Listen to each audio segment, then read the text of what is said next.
This is the DTV Digest, the podcast that brings you news and reviews of films which didn't make it to the cinema. And now, here's your host, Mike Parkin. Hello, everyone, and welcome to the DTV Digest, the podcast which brings you reviews of films which didn't make it to the cinema and instead went straight to DVD, Blu-ray, or streaming media. I'm your host, Mike Parkin, and joining me this week are Richard Hawes. Hello, everybody. And Stephen Lockridge. Hello. This week, we've got 4 main reviews for you. We're going to kick off with Initiation. Then we're going to have Great White, Daughter of the Wolf, and we're going to wind up with The Swordsman. Our short shot this week is Snake Dick, and our DTV throwback is The Final Girls. So without further ado, let's crack on. Our first review then is Initiation. Witten University unravels the night a star athlete is murdered, kicking off a spree of social media slayings that force students to uncover the truth behind the school's hidden secrets and the horrifying meaning of an exclamation point. Okay, this is definitely a slasher for the Me Too movement, guys. Yes. It's heavily influenced from a real life case. I'm sure you guys may remember it. I remember it. There was a student called Brock Turner, who's a Stanford student, who literally got caught raping a girl who was visiting at a party, and he got a really lenient sentence. Basically, even though he was found guilty on all charges, he got some really stupid, like 30-day probation or something stupid like that. And it was at the height of the Weinstein sort of stuff. So, this is very much using that as its springboard, but then sort of coming up with its own sort of questions, shall we say. I really enjoyed this. I thought it was very well structured. I must admit, I guessed part of who the killer was, but not who the killer was, if you see what I mean. But I thought this was really well acted. I thought the use of the phones, the Snapchat and all the rest of it, I thought that was visually well done. And yeah, I just thoroughly enjoyed this. So, Steve, what do you make of this one? Yeah, I enjoyed it as well. It was kind of like a film with 2 parts, because the first part you had the supposed sexual assault, which you're not sure of, and then all of a sudden this slasher turns up and it just kicks off into another gear from there. And to be honest, I was enjoying it, and it could have just carried on without the slasher bit, and I would have enjoyed it, But then it does its like from dusk till dawn bit, and then twists itself on its head, and just goes off in a completely different direction. But it was still really enjoyable, and I thought the performance was good. I thought it was nicely shot. Wasn't too over the top, really. There's a couple of gory bits, but nothing too bad. And yeah, thoroughly enjoyable. It was nice seeing some a bit like Scream, where they brought a few old, like Yancy Butler, and I was going to see that scary movie that I've not seen for a bit. Yeah, it was good to see Yancy Butler in this. I was watching it, going, I know who she is. I thought, oh yeah, it's Yancy Butler. Yeah. Rich, what do you make of Initiation? Yeah, I liked it a lot as well. I'm a sucker for a slasher movie in general, campus set slasher movies. I was very excited when the Black Christmas remake was coming out, and I actually felt really let down by that. I didn't get on with that film at all. I still haven't seen that one yet. I've heard mixed things about it. I do need to check it out. Yeah, I mean, it's got some interesting ideas in it, but as a whole, as a film as a whole, I didn't connect with it very well. Whereas this one I did. I thought it's got that kind of, it's everything you've seen before, but there's a little bit of it still feels kind of fresh, a bit like something like Trick that we watched a while back. Yeah, this was a lot more restrained than Trick. Yeah. Oh yeah. Well, the Trick just went overboard on everything. Yeah, this is kind of, this brings to mind stuff like, I know it wasn't a campus set one, but like Valentine and stuff like that. But the pace is very different. I mean, it is a slasher movie, but you only get the second kill around the hour mark. So for 2/3 of the movie, it's there's not really a lot of slash. I mean, go back to the old slasher movies, and that was kind of the way it was. You didn't have a body count like people getting killed every 5 seconds or whatever. So this has kind of got a different pace to it. But still, I sort of I wanted a bit more action. What's the weapon? Is it like a it's like a power drill. Power drill, but it's like nails or something he's using to sort of Yeah, and then so that was all quite well done. All the killer stuff. I watched another one called Choose the other day from a few years ago, which was again another slasher movie, but that was a film that they kind of showed you too much of the villain and stuff, and it didn't quite work for me. Whereas this, I think, the mystery is there. You've got the who is it? It's a who done it kind of slasher movie. It's well shot. It's got, like you say, the visual, the sort of text messages, the social media stuff incorporated on screen in the same way as like The Columnist, or going back to stuff like Never Back Down. I quite like the way that is incorporated. It's got, as you say, it's got that quite serious tone to it. It's about it's taking its subject matter quite seriously for the most part. It does sort of go more typically slasher towards the end. The revelation, not sure about it, but that's kind of par for the course with any of these kind of movies. There's rarely an entirely satisfactory conclusion. I think they set up a lot of red herrings, and basically they just go, oh no, actually it's not any of those. it's kind of this thing. I think there's a couple they play quite late into it. That they keep going quite late into the film. There's one guy who's just such an obvious red herring right from the beginning. And then they could have played a double bluff, going, you thought it was a red herring, but no, so you're never really sure. But he comes across as way too obvious.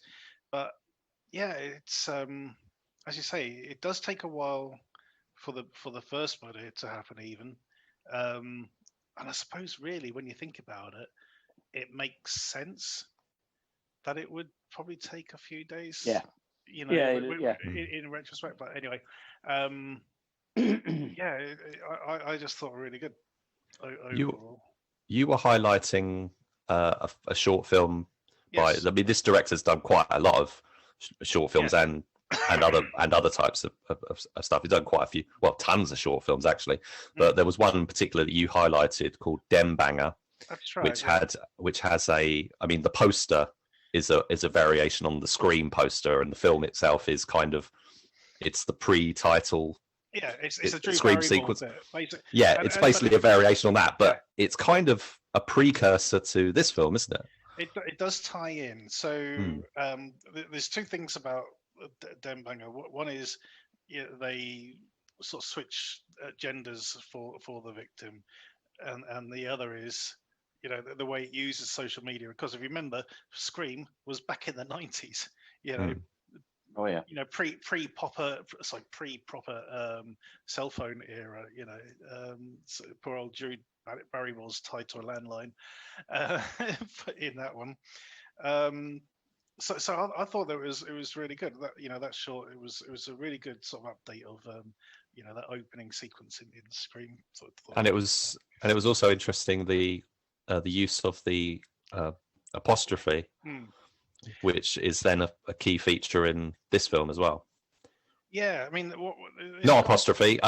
Exclamation mark. Sorry, yeah. the exclamation mark. Yeah. Yeah, when you learn what that is, it's pretty gross. You know, it's that whole sort of frat boy, sort of bros before hoes kind of culture. It's like there's that infamous sequence in Borat where he gets a lift with the guys on spring break, and they sort of in the first one. Yeah, in the first one, it's that shitty mentality of like, sort of really misogynistic sort of thing. So the guys in this fraternity don't really sort of like, don't shower themselves in glory at all, basically. Excuse me. Dying here. Any more to say on this one? No, I thought the cast were good. I would say, like you mentioned Yancey Butler's in it, but doesn't really get much to do. It's kind of more of a, it's kind of a stunt casting thing of having a recognizable face. Lachlan Monroe, who we see turn up in everything at the moment. Right. Well, he was in Broil, wasn't he? Recently that we covered. And so he's got a fairly sizable role, but everyone else is basically, as far as I know, unknowns, which is kind of par for the course with a film like this. And it keeps the budget down, and two, it's all bets are off, because you kind of something like Scream came along and they put Drew Barrymore, and then they tried to show that all bets were off by taking the most famous name and killing them off straight away. Absolutely. But in the sort of Hitchcock style. But this is I'm not familiar with really any of the work of these, but the cast is uniformly very good, I thought, and the cinematography and the music and stuff. It's a nice round package. What is it about? It's your normal sort of 90-minute running time, isn't it? Basically, yeah. I mean, if you like slasher movies, I think you're going to like it, and it's also it's got a little something novel and topical about it. Yeah, it's both old-fashioned and very prescient at the same time. It does really well. So scores on the doors for Initiation, guys. I'm going to kick off with an 8 out of 10. Rich? 8 out of 10 from me as well. Mm-hmm. Steve? Yeah, 8 out of 10. 3 8s for a very solid Initiation. It's out soon. Go check it out.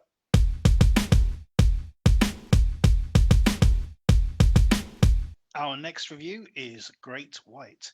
A fun-filled flight to a remote atoll turns into a nightmare for 5 passengers when their seaplane is destroyed in a freak accident and they are trapped on a raft 100 miles from shore with man-eating sharks lurking beneath the surface. This is an Australian film, I believe, and I thoroughly enjoyed this. Mm-hmm. It doesn't do anything new at all. We've seen this sort of thing before in The Reef. There was another one called Surrounded or Frenzy. Surrounded. Yep, there's that. You could even throw in like 47 meters down, I guess. Shallows. The Shallows. That's right. Yeah. This is it's a Shark Peril movie. A Shark Peril movie, basically, but it's completely solid. I thought the characters are quite engaging. There's one particular Carter Burke style character that you're just waiting to get bloody eaten.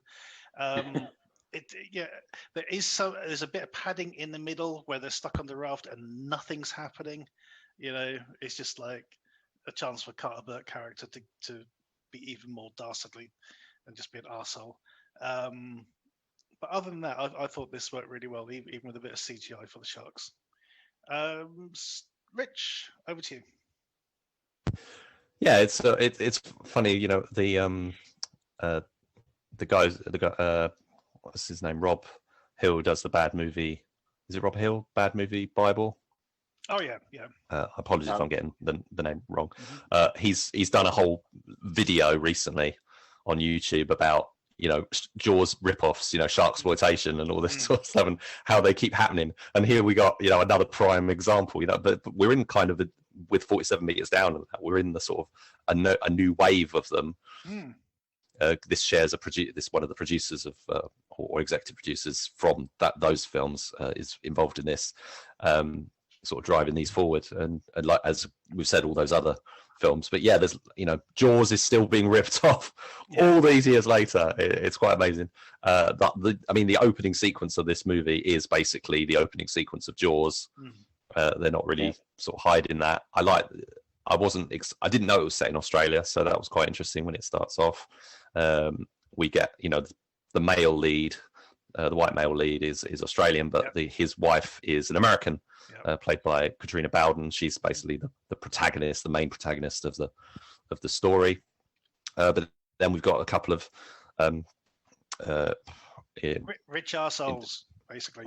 I was going to say indigenous, Australians or Aboriginal. I don't know I don't think they're Aboriginal, but the where are they supposed to be from? Or maybe they're not indigenous. Japanese. I don't know, but the actors from where are they from? Taikoa Tuhaka, I think, is from New Zealand. Right, yeah. So okay, that's fair enough.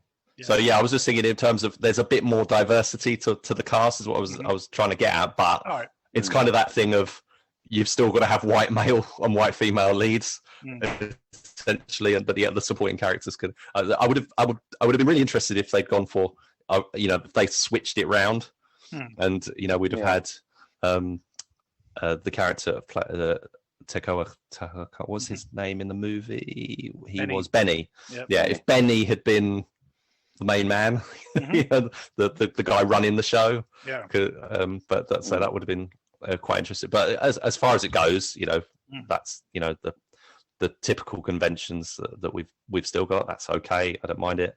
And but the film itself, apart from that, the first thing you notice is the fantastic scenery. It's got that travelogue kind of thing. Looks amazing, and the drama and all the sort of lifeboat adrift open water. We've kind of seen all this kind of stuff a million times before, but it's done well.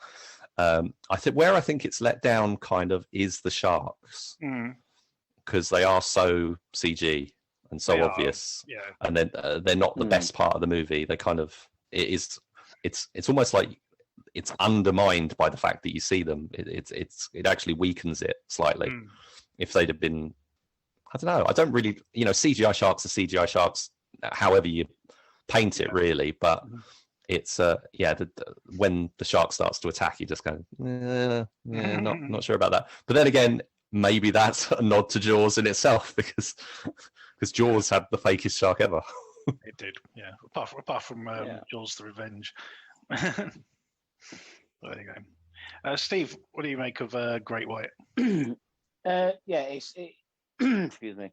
It's a Ron Seal film. It does exactly what it says on the tin. Yeah, and you know what you're getting. And I do disagree with that. I thought the sharks were actually quite good, to be fair. Compared to, say, the lions in Rogue. Rogue. Yeah, they were better than that. Yeah, I can't deny that. To me, they held up quite well, and like Matt was saying, there is that middle bit where it is padding slightly, and well, you're bound to get that in something with a lower budget. But also, it does kind of give you that bit of tension between the characters, where especially that is it Joji? He's because he's a dick right from the beginning, because he's not just a dick, he's a racist dick. Exactly. A bit of an arsehole. But I was quite interested in his character, because he seemed at first quite reasonable, and then kind of the nastiness sort of just keeps showing itself. I thought that was played really well. And the guy he just, when I look at him, I just think of is it Henry Golding? The guy who was in The Gentleman and stuff like that recently. Right. He's going to be, he's I don't know, he's one of the rising stars. He did Last Christmas and all that. He's done, but he reminded me of him anyway. But I really liked him as an actor, as that character. I thought he did really well. Well, I mean, Yeah. the idea is you're meant to hate him. You know, he's that he's painted in that particular way. You know, Yeah. he is the arsehole of the group, sort of thing. So yeah, He's from Neighbours, apparently. who isn't? Yeah, it's like before we said, oh, he's from certain actors from Game of Thrones. Yeah, it's half of the world's actors are probably in Game of Thrones at some point. You know, but then you've got the actress playing his wife, and her character, who's very sort of, but again they paint the relationship quite subtly that he's quite domineering, and perhaps they don't say there's domestic abuse, but it is gently implied that she is a victim of domestic abuse. Well, I thought that was all very nicely played, and added that interesting quality to the story. Yeah. Yeah, no, I thoroughly like this, I must admit. You got that, that sort of money shot on the cover. And you wonder, are they actually going to do it, don't you? Exactly, yeah. But they do. That's the thing. If you're going to watch this, avoid the cover.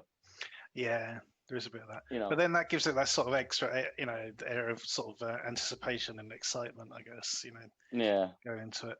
But yeah, I think the cover sort of gives, implies it's something more like Deep Blue Sea, sort of more action-y. Yeah, it does. It's a bit more sort of grounded than that. But obviously, they do these little things. I love the ending as well. That whole thing with the sunken wreck. I thought that was really well done as well. So yeah. Oh yeah, the climax of the film in the a solid little film. Yeah, definitely. I agree. Yeah. They keep the tension, pretty well ratcheted up for the most part. Yeah, absolutely. Do we know much about the director, Martin Wilson? Just a quick look. So Martin Wilson, he's been going for a while, but this is his first main feature. He's done a TV movie and a couple of shorts. But the writer is the writer and producer. As the writer producer, he's done stuff like what was it? He's been involved in Killer Elite. Apparently, he was a producer on that. The Loved Ones. Yeah. Oh, The Loved Ones. Have you guys seen The Loved Ones? No, I think I've heard quite good things about it. It's awesome. Yeah. The Loved Ones is genius, basically. And that's what I'm thinking of. That's what I'm thinking of. Yeah. I've forgotten the actress in it now, but she's really good. But yeah, about this guy who gets kidnapped by this girl who likes him because he won't go to prom with her. It's really freaky. Good stuff. Okay. Yeah, he'd done this. He'd done those sort of producing jobs, but this one, he's mainly he wrote the screenplay for this one. He's done a bit of writing before, including a film called Dying Breed, which I don't really know about, but a couple of TV series and that. But yeah, I thought the script was. The script was fine, and it's did the main character, the main actor, Aaron, I don't know what murder his name, Jacobenko. Did he remind you of Matthew McConaughey? Yeah, like a younger version. Yeah, like a younger Matthew McConaughey. It was it's to kill era. Yeah. I didn't think about it at the time, but I do see what you're saying. He was. He's done quite a few things like the Shana Chronicles and Roman Empire on Netflix, Spartacus. Oh, yeah. So he's done sort of quite actiony, series and stuff. Oh, Neighbours. He's on Neighbours as well. But I thought he was fine. And Katrina Bowden's, I was just watching it thinking, where have I seen her? I know I've watched her in something, but she's been in stuff like 30 Rock, which is possibly where I knew her from. Yeah. But she's also done stuff like Tucker and Dale versus Evil. Yes. And she was in Hunter's Moon, wasn't she, as well? That's right, which is where I think I recognised her most recently from, I think, because I remember watching Hunter's Moon and she really standing out, but she's kind of got that. She's she's kind of got a generic blonde look about her, or generic sort of pretty actress kind of thing. So she sort of mix up with others, unfortunately. But yeah, she did stand out in that, and that's where I remember her from. But I also think way back, I do remember sort of seeing her in 30 Rock, and I don't remember her in Tucker and Dale, but I'd have, again, that's a film I watch. I presume she's playing kind of a ditzy character in that, or something, because it seems like that's kind of a role that she had played on. I think that's the kind of role she played on 30 Rock, and she did Piranha 3DD as well, and different things. There's a short film she did 2 years ago. 2 years ago, called Prime, which I checked out, and that was really good. It's kind of similar to, and we're going to talk about this actor later. Adam Devine did a film called Jexy for Amazon, which was all about basically what if an Amazon Alexa, tried to ruin your life, kind of thing, because it got jealous or something like that. And that's kind of what this Prime is. She keeps trying to get information from her Alexa, and it basically knows too much. And then it's like making all her decisions for her. It's like, where's my boyfriend now? It's like, oh well, I can tap into his phone. He's at this particular location, and so, what do you want to do as a consequence of that? It's worth seeing. It's a good little short. It's on YouTube. But I like her. I think she's a very appealing lead. And so scores on the doors, I guess I would say I think this is a solid 7. Yep, I'm going to join you on a 7 on that. And Steve? Yep, 7. Absolutely. So 3 7s for Great White. Go check it out.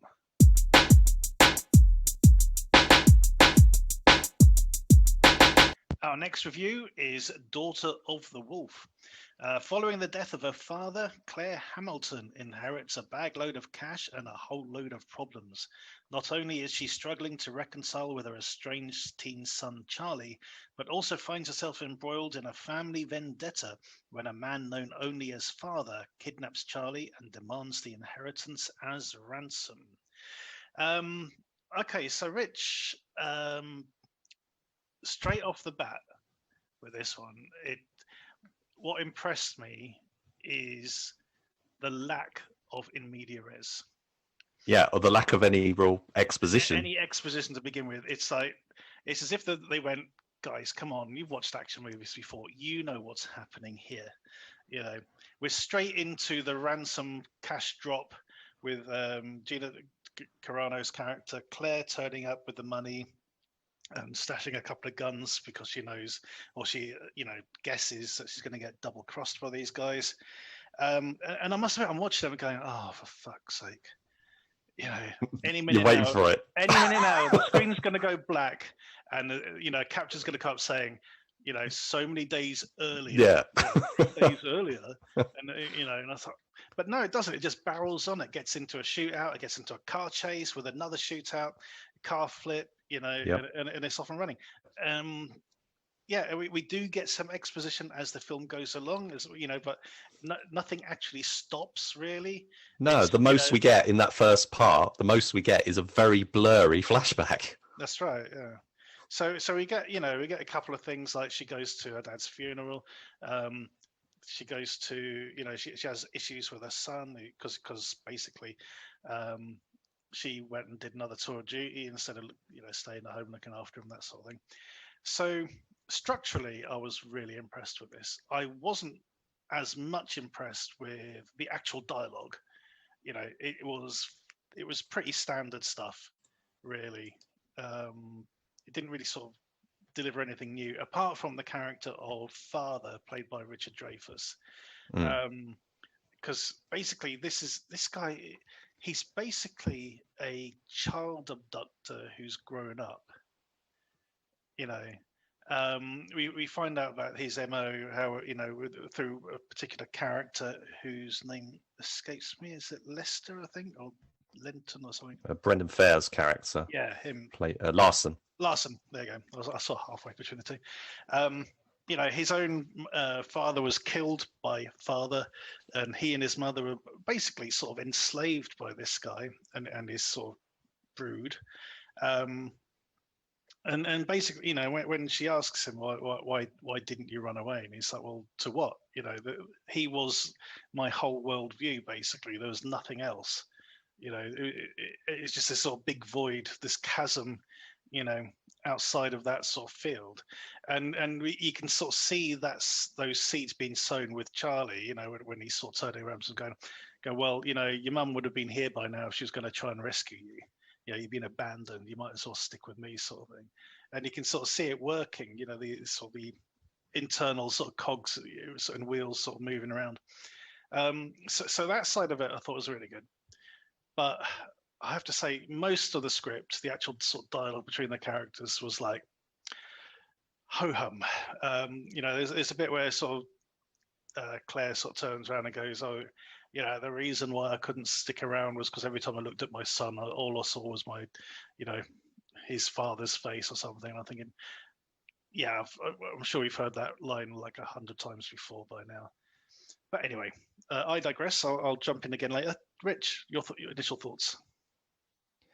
I echo a lot of what you were saying. You know, it is interesting how it skips basically in pretty much every movie you watch. The main action will kick in at the half-hour point, you know, and this is a film that says we're jumping in at the half-hour point. Yeah. They don't do any of the setup and stuff. The opening sequence is pretty good. Nice car flip. We've got and you know the shootout and stuff. What was jumping out to me when it started was, you know, the on location, you know, the shooting on location. It was all made in like I think it's like British Columbia. Yeah. So it's shot on location with the snow. There's wolves in it every 5 seconds. You know, there's lots of wolves. You know, it's all symbolism and stuff. But you see, they're not CGI wolves. They are actual wolves. They are, so yeah. there's nice production. So I was thinking in terms of the you know the wilderness and the animals and you know the sort of some of the stuff that happens in it. I was thinking of Into the Grizzly Maze. Which is not really surprising because it's from the director of Into the Grizzly Maze, right. David Hackle. So he, but in that one, he used at times quite a lot of CGI, whereas this one, there's no CGI. You know, it's not like Rogue. If this was made by, you know, if this was Rogue, all those wolves would be CGI. Whereas, so there's a lot of. So I like that authenticity, you know, of it in terms of an action movie. You know, it's a Taken kind of thing with you know a mother trying to you know get her child back kind of story, well worn. Gina Carano, a bit of a controversial figure at the moment with we'll come to that in a minute. Yeah, but I don't mind her. I thought she did fine in the role. I haven't actually watched a lot of her movies. I saw Haywire and I saw her in Fast 6, but I haven't watched In the Blood or Scorched Earth or any of that stuff. So obviously I spotted her in Blood and Bone recently, but I thought she was fine. You know, there's not a huge amount to work with the character. You know, it is an action. Yeah, you know, it's a physical role, and she does very well with the physical side of it. Yeah, but but what I really liked about it was Richard Dreyfus. You know, I think he put more effort into the movie than you would perhaps expect him to do.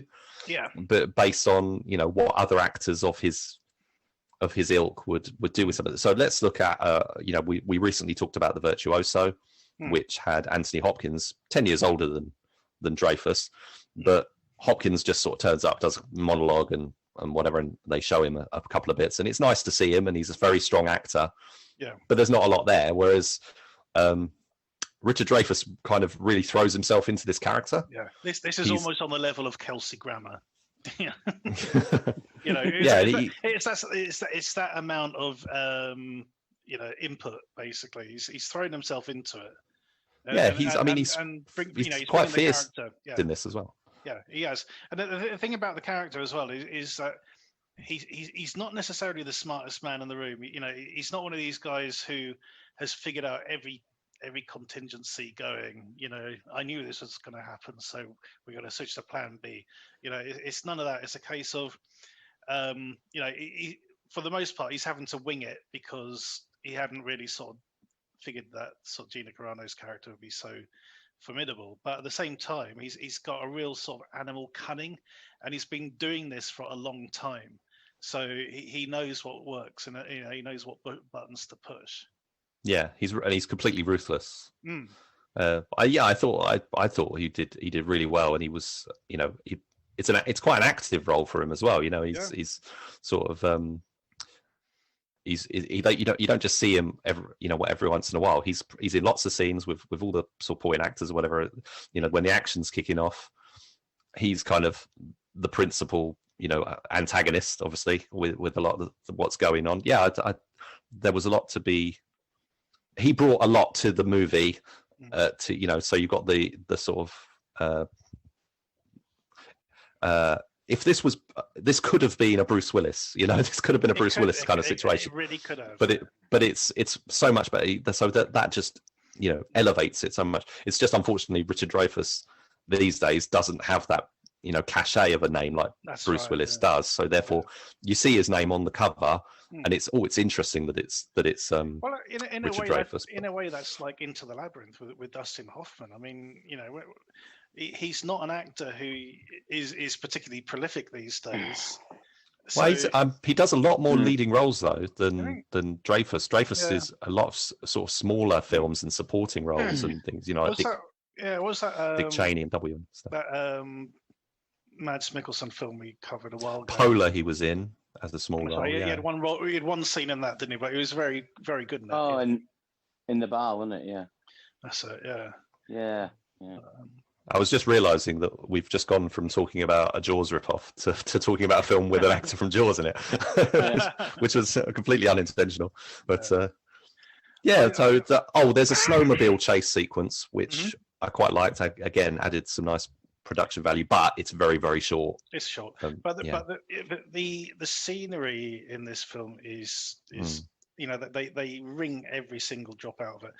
That snowmobile chase you mentioned culminates with a fight on this cliff above a waterfall, which the waterfall, this icy conditions has created this cauldron of ice where the water falls into. It looks amazing, and hats off to the location scout who came up with that one. Basically, but really superb. You could almost make a drinking game out of the number of times that Claire falls into water. Seems to happen a lot. Okay, so let's need to sort of discuss the elephant in the room a little bit, which is the controversy surrounding Gina Carano.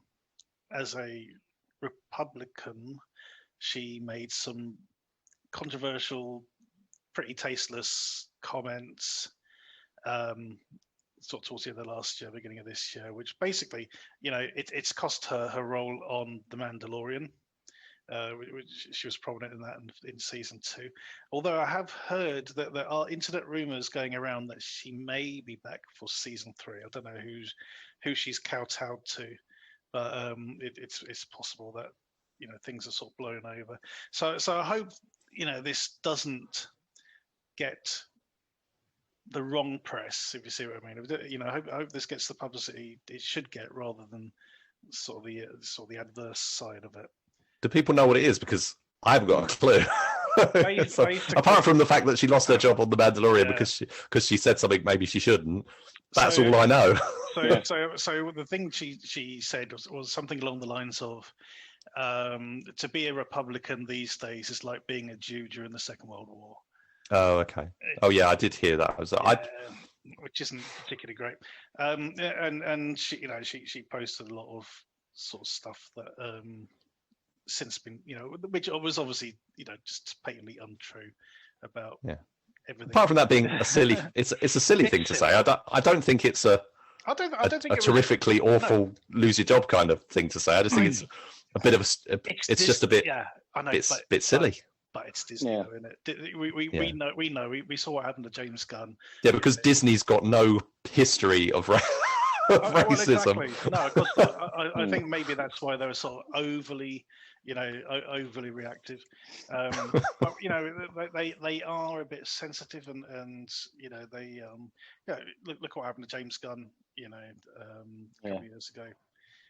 There's a lot of stuff that's a bit too reactionary, really, isn't it, at the moment? Yeah. I mean, if there's something like, I know I don't want to go off, off track or whatever, but if there's like a genuine case of, lots of people, raising very, serious allegations and problems or whatever, if someone like Weinstein or Noel Clark recently, stuff that should be seriously looked into, or even Steven Seagal, there's, Richard Stanley. That's one thing, but sorry, Richard Stanley. Yeah, I heard. Yeah, there's something. I mean, there's loads of those kinds of stuff, but somebody tweeting something a bit. I know it's a bit foolish, soft, but yeah, I think that's what it is. It's more foolish. I don't think she was actually being prejudiced exactly, but just a bit naive and ill-informed. Yeah. The long and the short of it is that I don't think that's going to impact the the relative success of the film. It ran on this is coming out on DVD from Dazzler, but prior to that, it made its debut on Sky. Right. It's not on Sky anymore, but I think that's only because most of the time, a lot of these films, when they're on Sky and they're going to come out on DVD, they usually fall off. Yeah, they don't usually stay on Sky once the DVD's coming out. We just so I think that's all that is. Yeah, we just seen that with Shockwave too, haven't we, on Prime as well? So yeah, it seems to be the thing. It's just a sort of deal. They get these sort of like little exclusives for a bit, and then it changes onto sort of physical media. So, Rich, scores on the doors for Daughter of the Wolf. I think another solid 7 for this one. Mm-hmm. I totally agree. I was actually really impressed with this. I'd heard negative reviews before, but I think also, if you like the film Braven with Jason Momoa, this would make a good companion to that. So very very similar sort of film in terms of sort of action and location, of course, because they're both snowbound sort of survival thrillers. Yeah, the one I thought of was Blood and Money. Tom Berenger. Tom Berenger one, yeah. I think that would do a nice double bill. Yeah, triple now. We've got a triple bill with Braven. Snowbound thriller. Yeah. I've never seen Braven. I've heard of it, but I haven't seen it, so I might check that out. I didn't love this one as much. I mean, I gave both 7s, but I didn't like this one as much as Great White. I thought Great White was a higher 7. This is a lower 7, but I do think there's enough in this. Yeah. It's that location stuff. It's the production value they brought to it. It's Richard Dreyfus, what makes it really worth seeing. Absolutely. Yeah, 2 7s for Daughter of the Wolf. Go check it out.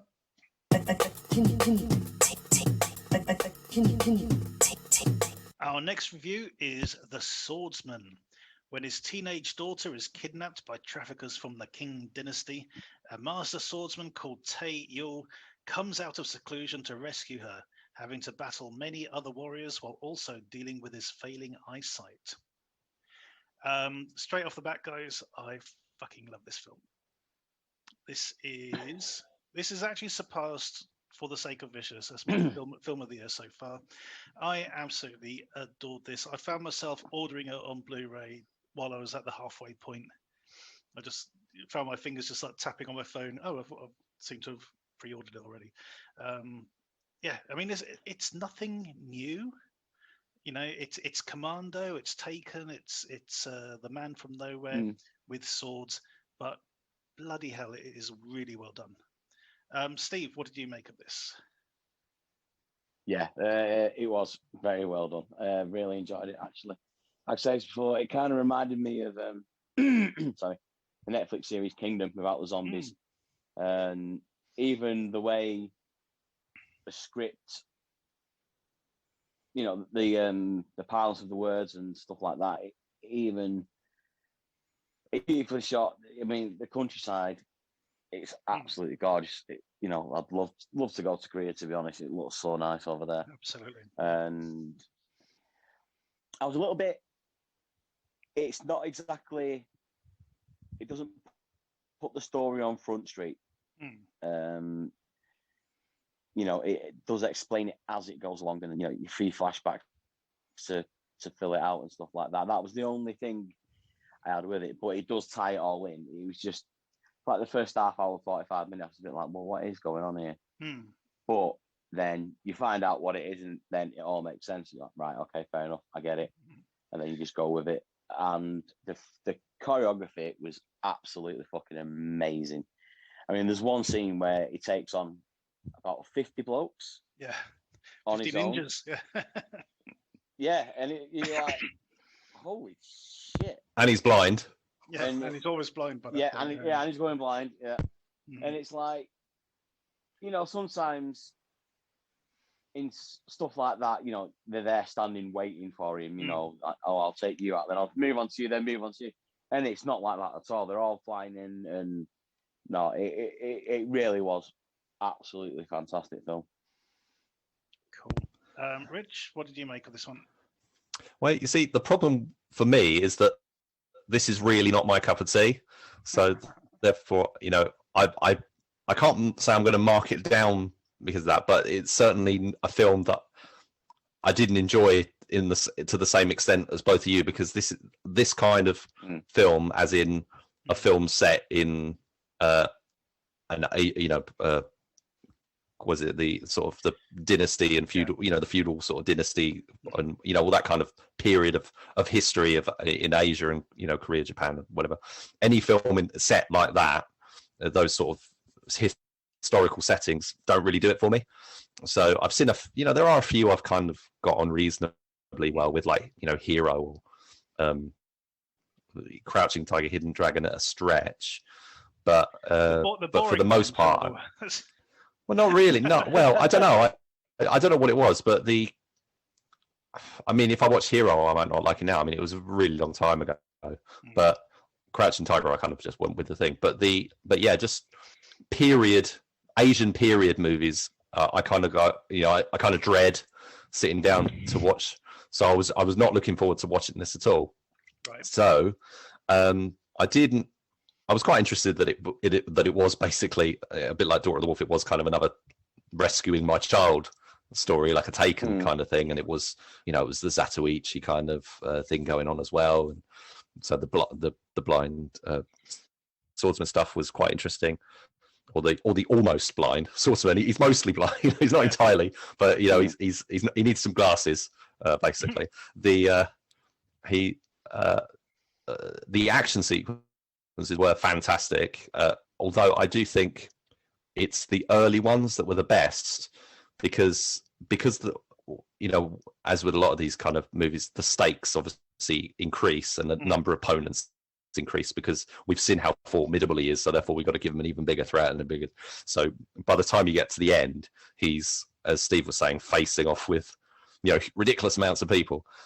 I felt the early sequences had more impact, where we were seeing him sort of more, him between one and two, or one or three or whatever people, and it was sort of focusing more on the dynamics of those rather than just trying to handle a huge. There's one of those sequences where I think they did something similar in the Villainess, where the camera sort of moves and then sort of zooms in on itself and then comes out again and then moves and then zooms in. I think it's something they do in post-production rather than actually on set. But, it's like where you've got a picture and they've gone on the computer and zoomed it in and zoomed it out again. Yeah. That's a stylistic thing that I'm not really a fan of. And there was some other bits and pieces that they did, but the early scenes, when the pure impact of the timing of it all and stuff, I thought was very impressive. Great to see Joe Taslim in it as the villain. He's brilliant. He's so diverse in all the different stuff that he's turning up in. But he's a really good villain here, and does. The thing with Joe Taslim in this, because I'd recently watched Paul W. Anderson's Three Musketeers. The Mila Jovovich and everyone. He's not in that, is he? No, he's not. But his performance in this was so similar to Orlando Bloom's Duke of Buckingham. Oh, okay. They had the same amount of smarm and swagger. The way they talked and everything. It just made me laugh. It's like he studied like Orlando Bloom. That is kind of an arc. He's playing that's a very sort of particular type of villain, but he does, he does well. He is good in it, and of course, he's a fantastic martial artist as well. So that is kind of the bit you're waiting for through the whole movie, is for him to break loose, and I think that's where we get to at the climax. But yeah, I'd say, unfortunately, it's just not my sort of thing. Westerns aren't my thing, and it's just one of those genres that doesn't do much for me. But I really liked the action and Joe Taslim and that, but everything else I was just kind of getting through it, really. Oh my god! So there's a couple of things in here. It's basically, it is a martial arts film at the end of the day, and it sort of does pay homage to sort of a couple of the tropes. The ability to sense other people who are going to attack you. The bit when he walks through the forest and he suddenly realizes, oh my god, there's a ninja up the tree, sort of thing. Without showing any indication that there is a ninja in the tree. Steven Seagal does that as well. Yeah.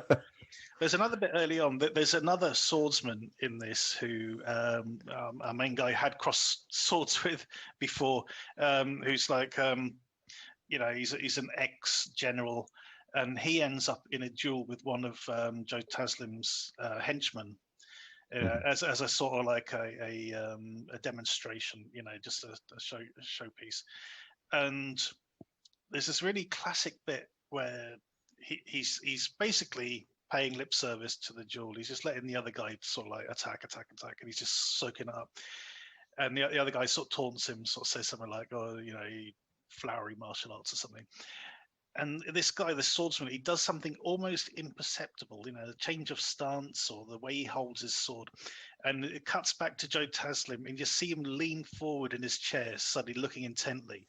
And it's like, he knows, he can spot this change. We can't spot it. We have no fucking clue, what's changed, but he can sense, the mood of this duel has totally changed. And I just love silly stuff like that, that sort of like heightened sort of ability. I thought this was really solid. As I said, I've ordered it. I can't wait to see it again on Blu-ray on the big screen, because obviously I was watching it on my laptop on the screener. The main guy. But do you like these sort of period costume? Yeah. I got that. Yes. Warriors of Heaven and Earth and all this sort of stuff. The main guy, Jang Hyuk, I've got a film of his from 2001 called Volcano High. I saw that.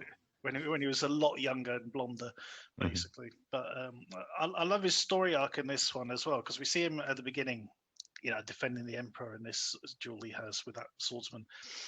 And then at the end of the film, we get a flashback to even earlier, and it sort of puts everything into perspective. It's just really, really cleverly done. That's what I mean. That's what I'm saying. You don't get any much exposition of what's going on, and then all of a sudden it fills it in and gives you piece by piece, and that's I did like that about it. The more I got into it, the more like, right, okay, that's making sense. And it builds the characters, and it gives them more emphasis on what's going on and why it's going on, if you know what I mean. So it does move the plot along and moves the story along. And there's an interesting bit as well where this sort of minister, basically, he hires his daughter to become a surrogate for his own daughter, sort of thing. And you sort of like, you think, oh, here we go. This is the start of the sort of the trafficking bit. But then it turns out that no, he's actually being serious about this, although he still has an ulterior motive as to why he's doing it.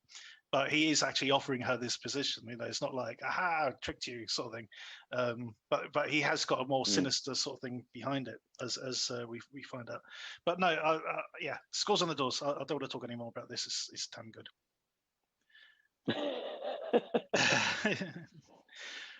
I'll kick off. I'm docking it 1 point because, for lack of originality, as I said, we could name so many films this is familiar to, but it is just so well done. This is getting a 9 out of 10 for me. I'm going to go on 8. It's funny you say about the before I give my score. You say about the familiarity and lack of originality and kind of but enjoyable nonetheless. Have you noticed that's kind of a theme of the show this week? Yeah, it's like most of the films we've watched are like really well-worn themes and genres and stuff. It's just not that, again, not by design. It's just the way it turned out. It's just that way. I think I would be remiss to give it anything less than a 7 generally, but just to be honest about because of the my viewing experience and not being a fan of this genre, I'm going to deduct it a point just for that. So I'm going to say a 6, but that's only for that subjective reason. I think you need to be a fan of this genre to watch this film. I think if you're not into this kind of stuff, you probably won't get it. That might be an unfair thing to say, but that's just my feeling. Well, there is, I suppose, a bit of exposure to sort of the Korea's history and the sort of the court politics. If you're familiar with the series Kingdom, you got a bit of a head start because the way that the royal court works and things like that, and the sort of the internal politics, it helps to have an idea of the not so much the structure but people's attitude. Because you might go, why the hell are they putting up with this shit? But because it's sort of very sort of structurally based. But if that helps, I think having a bit of knowledge or a bit of experience with the their history, I guess. As an aside, have you seen Revenger, which came on Netflix? I haven't seen it yet. No. That's apparently sort of in a similar vein in that in like a Korean sort of action heavy Korean martial arts film. Yeah, that might be worth checking out. It's on my list of many films to check out. I'm not sure. Do you know who did the choreography on this? Because I'm having trouble finding out who it was. No, whoever it was, they did do very good job. Yeah. Did do very good work. It's can't be said otherwise. Mm-hmm. Cool. All right, so that's a 9, an 8, and a 6 for Rich. for Swordsman, it's highly recommended. Go check it out. Our short shot this week is Snake Dick. When their car breaks down at a seedy rest stop, 2 attractive young women turn the tables on the guys leering at them.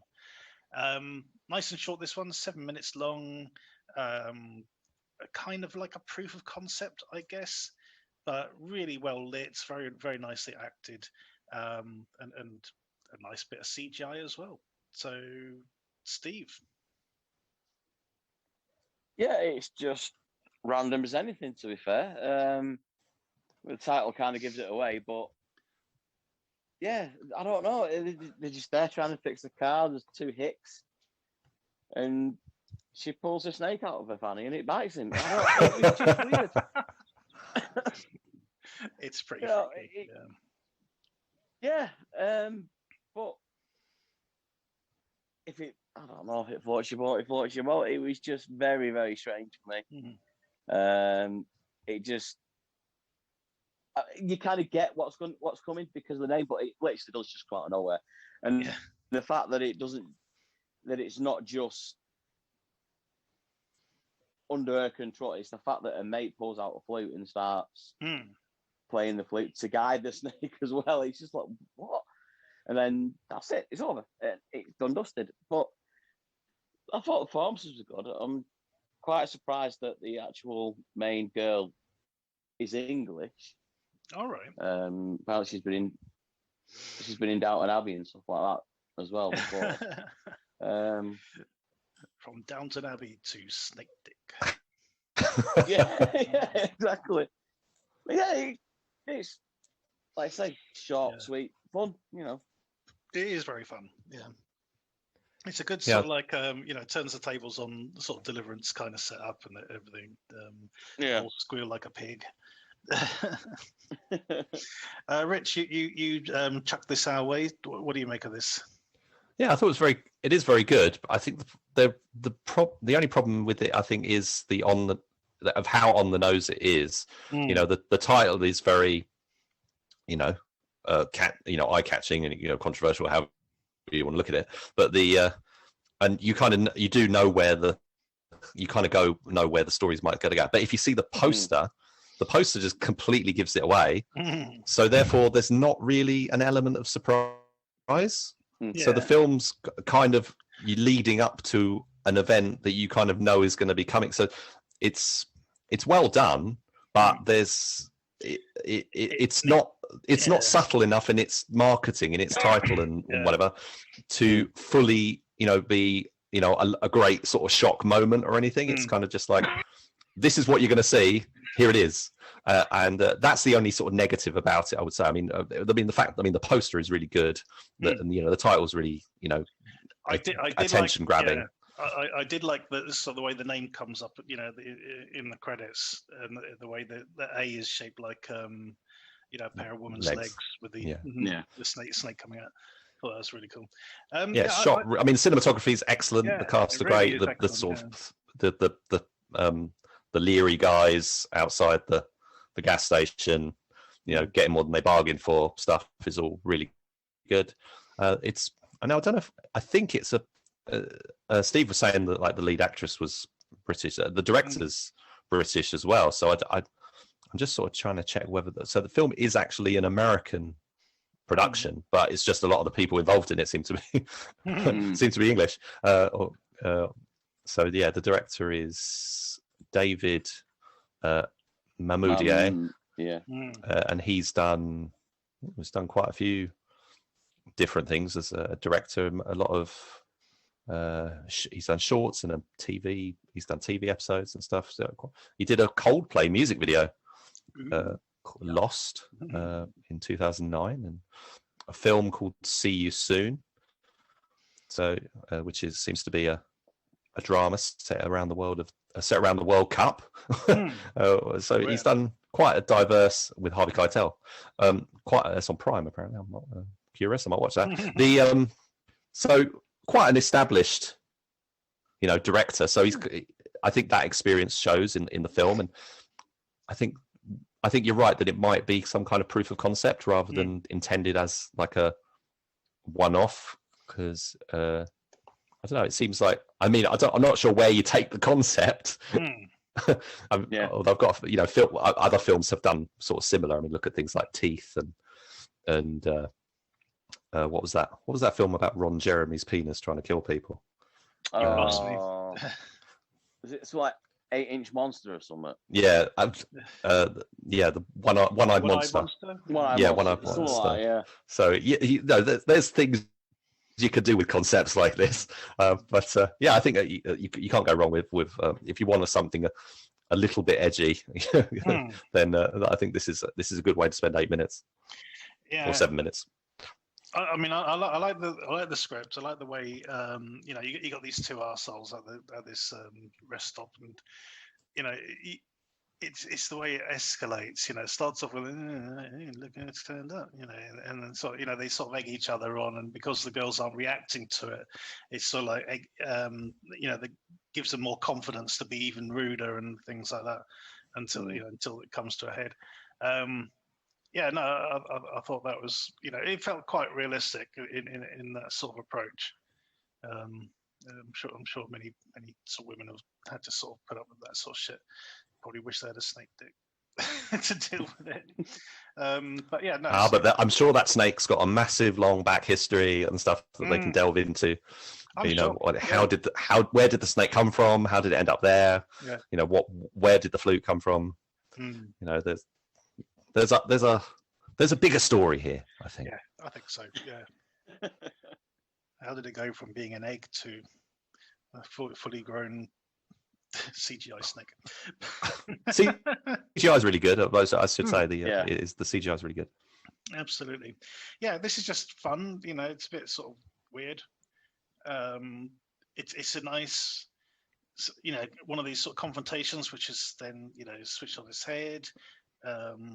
Which is so there's that sort of female empowerment element to it. It's all taken very seriously. I mean, it could have been like a trauma kind of thing of like really, sort of bad taste comedy kind of approach to it. But no, it's a very moody, serious-minded sort of horror situation in the way it's made. Like a, I don't, I'm not thinking. I don't know if John Carpenter's the right sort of thing to allude to, but it's played very, very straight, and I think that is also to the film's benefit. See, maybe they're developing into a feature, and they'll end up with a finale where she has to sort of go one-on-one with the ass mongoose. But there you go. Okay, yeah. So that is Snake Dick. We'll put the link to the film in the footnotes. So please check it out. It's 7 minutes of your day. It'll put a smile on your face. Go check it out.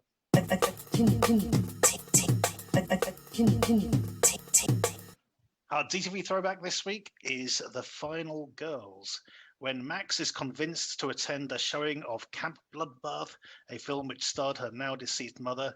A strange set of circumstances sees her and her friends transported within the film itself, interacting with the characters. This, of course, includes Max's mother's character, Nancy, but also Billy, the masked psychopath with a homicidal grudge against the camp counselors. This is a brilliant homage to the whole slasher genre from the 80s, also being incredibly meta as well, and just works incredibly well. I'd forgotten how good that the trailer for Camp Bloodbath was at the beginning. It's absolutely note perfect. Totally loved it. Rich, you hadn't seen this before, so let's get your thoughts on this one. Yeah, I love the slasher movies, as I was saying with Initiation. It's a genre I have a lot of affection for, and this is a film that's got a lot of affection for the genre as well, and it's also very well made. I mean, we've seen a lot of spoofs and parodies of slasher films over the years. Scary Movie being one of the most famous examples. I really didn't like Scary Movie; it was too crass and gross out humor for me. But this one it is really, really well done. They do get it. Specifically, is paying homage to the Friday the 13th series. Yeah, and not really, and not taking the piss out of it. Not giving. Although the mask that is used in this particular, in Billy's case, looks a bit silly. It's not designed to look silly. It's not a parody mask.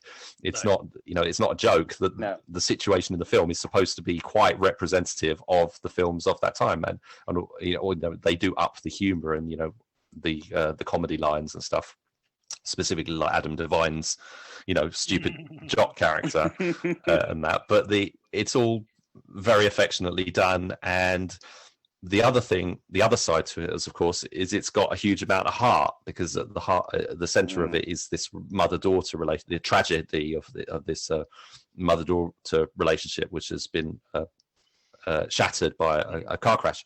And I thought that brought to mind, that's what takes it to like another level. It's like it made me think of films like Shaun of the Dead and The Babysitter and Anna and the Apocalypse. They've all got these very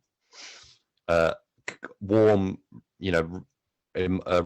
relationships that you connect to that offset. You've got the humor, but then you've also got the tenderness kind of thing. I mean, The Babysitter in particular, I thought did a really nice job of it recently, and so that all plays really nice. What I didn't know was, until the end credits, the lead actress who is Max.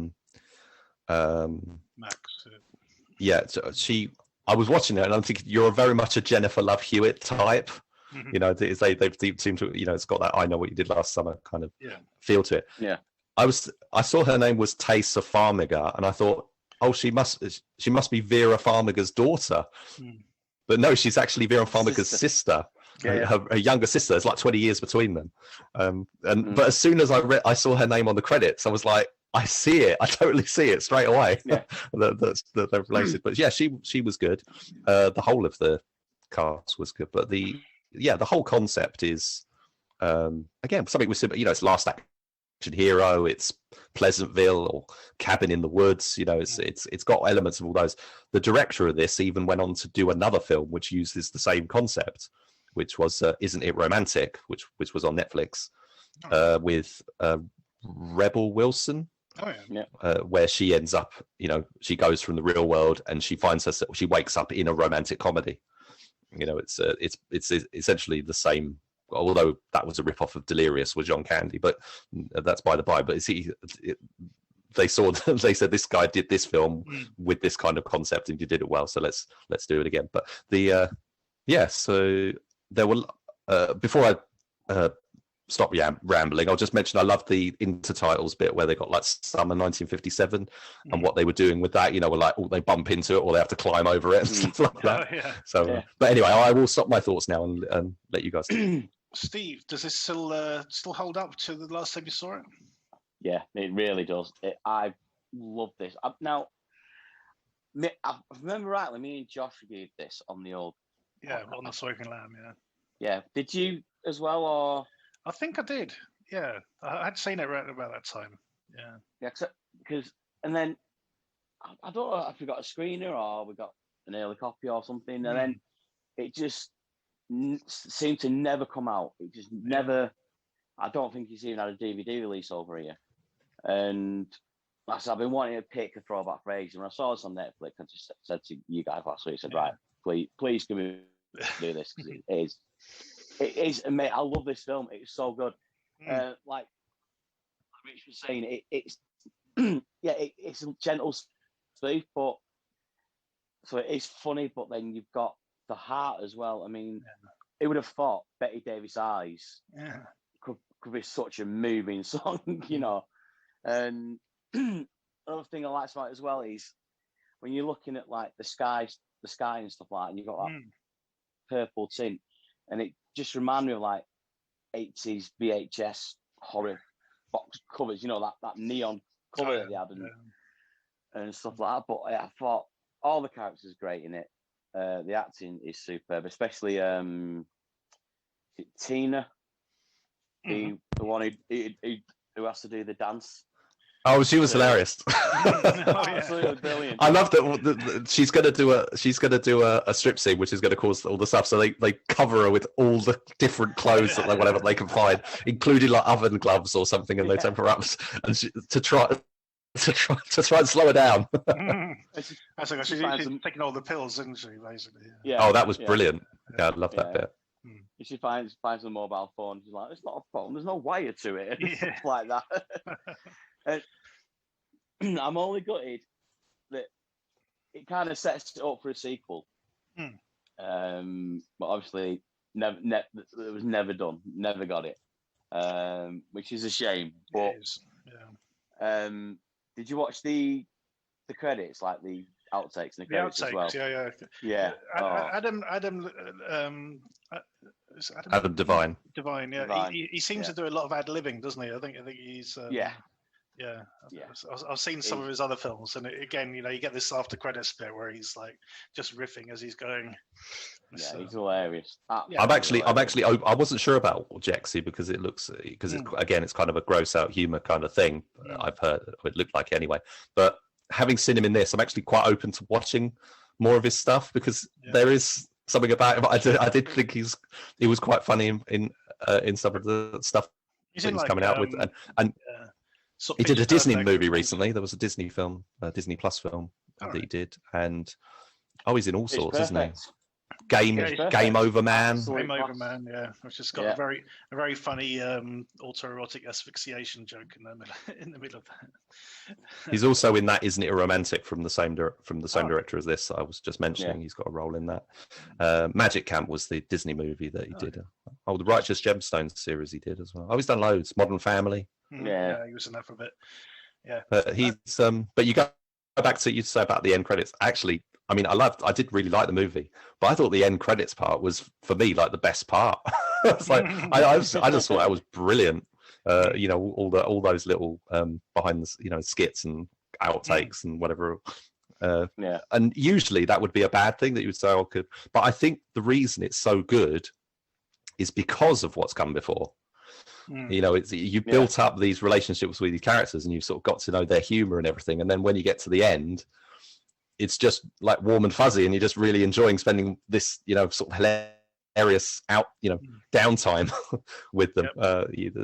We've got Thomas Middleditch in it. He's really funny as the sort of the Randy from Scream kind of character. Who sort of lays out what's happening. The guy who knows the film back to front, sort of thing.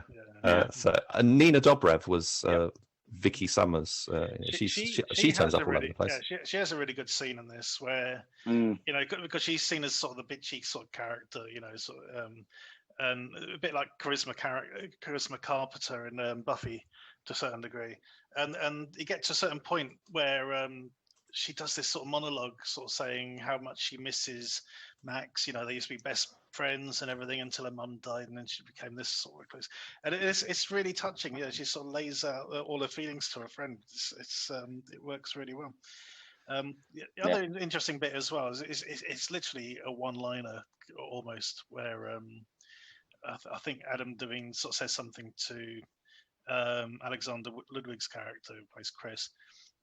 It's sort of about, you know, something gay, and he sort of turns around and goes, actually, you know, sort of my parents are both gay, and it's just like one of the, you know, and it's like the most wholesome person in the whole film, you know, and it's like, he's the one with the gay parents. It's just like. But then the line that Divine comes back with is they go to all they can do is go to discos and have sex a lot. Actually, that sounds really good.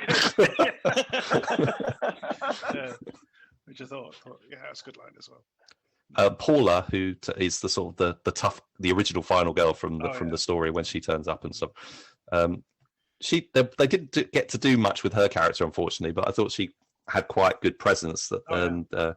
She is Adam Devine's partner in real life, I believe. I think they've done a few other things together. The other notable member of the cast who need to mention is Malin Ackerman, who plays Amanda Cartwright, and her on-screen alter ego Nancy, who Max is trying to save purely because it's, you know, it's not her mother, but it's the closest she's going to get, and she doesn't want to lose her.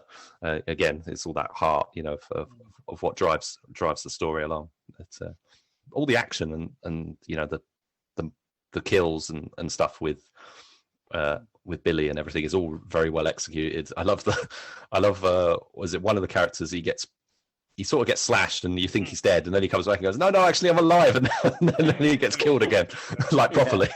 And Adam Devine's death is pretty good, and it's a all around a very good package. The film's, when you get that opening bit where the car crash happens, there's a really weird bit of sort of CGI showing the car driving through a street, which looked a bit strange, and then the actual crash itself kicks in, and it's obviously done in. It's all part of the same CG that they were working. It just sort of that was I don't know. It was very distinctive, but very fake looking as well. I didn't think it was particularly well executed, but there's some other stuff with, you know, camera movements and, you know, visual effects which were not expected, and they were really nice little like the bit in the movie theater with the bottle and the way the bottle's moving around the floor and stuff, and I thought that was all really nicely very, very well done. And later, I think it's when they're setting up the traps and stuff in the house, you know, the bit where the camera is just kind of moving around the whole space, and it's all kind of wild camera work. So there's many reasons to watch this film. Absolutely. I think we've exhausted a few of them. So this film is available on Netflix at the moment. It's a nice change, because usually we sort of draw all of our throwbacks from Amazon Prime. So nice change of pace. And it did have a DVD release from Sony in 2015. So there's probably, if you're you know, near a CEX or whatever, there's potentially copies floating around, or obviously you can buy secondhand or new copies on online retailers. Absolutely. We don't score the DTV throwbacks, but we do recommend them. And this one specifically comes highly recommended from all three of us. So if you get the chance, check it out on Netflix. Other than that, thanks to Rich and Steve for joining me this evening and talking about all these wonderful films. I think it's been a really good set of films this week. I think nothing scored less than, well, apart from Rich, nothing scored less than a 7. But that was only because it was a genre I didn't like. You and I, we've had this before where I've come in and said this is a really great film, and you've gone, it's really not for me, and you haven't enjoyed it as well. It's like the Bike Thief last week. I really did enjoy that. So there you go. Well, that's a good example. Yeah, yeah. Anyway, but other than that, I thought this week in particular has been a very strong showing. Please go and check out all these wonderful films. Don't forget to check out our sister show, the Short Shots. Also the Twitter page for that, the DTV Digest Short Shots, and also our Facebook and Twitter pages as well at the DTV Digest. Check us out, drop us a line, let us know what you think. If you've got a film or a short that you might think we might be interested in checking out, you can also drop us a line. We'd love to check it out. So other than that, thank you for listening and tune in next time. This is the DTV Digest, the podcast that brings you news and reviews of films which didn't make it to the cinema. And now, here's your host, Mike Parkin.